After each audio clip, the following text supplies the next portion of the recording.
Welcome back. You're still watching Business Morning on Channels Television, and the last couple of minutes we've been having a conversation on the protection of consumer rights, and I've been having a conversation with the Director General of the Consumer Protection Council, Mrs Dupe Atoki, and she's still here with me in the studio. Thank you so much, Mrs Atoki, for sticking around. Thank you.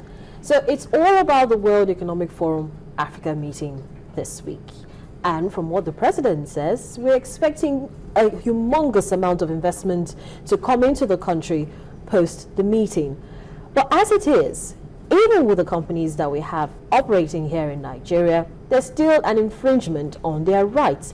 So how ready is the Consumer Protection Council for the amount of investments that are going to be coming in to ensure that consumers' rights are not infringed on?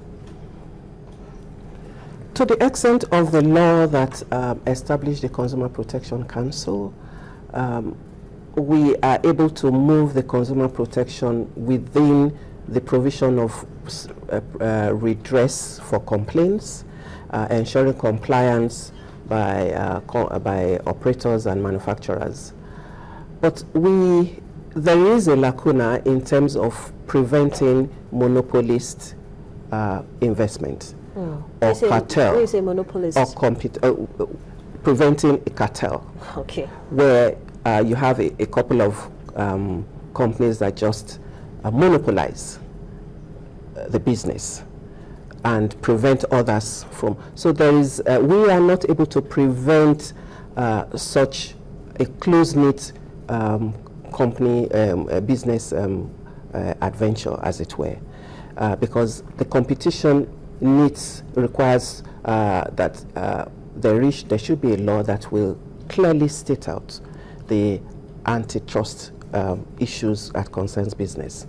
In other words, we do not have a clear cut-out competition law that will enable competition amongst, that will enable free trading environment amongst companies. And until we do that, we will not be able to break and allow investors to freely move in and out, because you'll be dancing around those who are already established and who have monopolized. And therefore, I think that the government is aware of that. And I believe that in preparation for the future, not just hosting this World Economic Forum, is also developing a competition law, which has been presented to the Federal Executive Council and which has also been referred to the Vice President for deliberation and for consultation. Yes, I'm aware that the government is taking this seriously, and it intends to expand the Consumer Protection Council and domicile this new commission in the Consumer Protection Council. So we will be able to fully protect consumers of their rights and also of businesses, such that consumers are not streamlined into just patronizing. Yeah, because we have a lot of corporate bullies these days, you know, in their bit to, you know, if you can take it or leave it. Absolutely. And at the end of the day, if I don't want something, you can't force me to take it. But because there's nobody actually, you know, streamlining how this law is actually implemented, then everybody just has the floor and they do what they want to do. I agree with you. And we at the council do not have the powers to begin to manage those kind of monopoly. We would protect the consumers as far as receiving complaints and providing redress. You know, that's one component of consumer protection. The other one is also to give them a variety of choice, because as a consumer, one of your basic rights is a right of choice. You must be able to choose what you want. Yes. And if you don't, then you don't have a right as a consumer. So that is the component of the protection policy, the competition policy that the government is now geared to putting in place. And I must say that the Minister of Investment, Trade and Industry has pushed this very vigorously, because he believes in the value of competition in business. He's pushed it far into where it is now, where government is now sitting on top of it. And we are hoping that very shortly we will have a law which will set out how businesses are run and how you must ensure that there are opportunities for investments to be able to sit comfortably and run their business side by side with big and established countries and compete. Their prices must be competitive. So in all, everything about competition is that your prices must be competitive, your quality must be competitive. Therefore, consumers can choose, oh, this is cheap, but it's a lesser value. I don't want it. Or, well, it's cheap, it's lesser value, that's fine by me.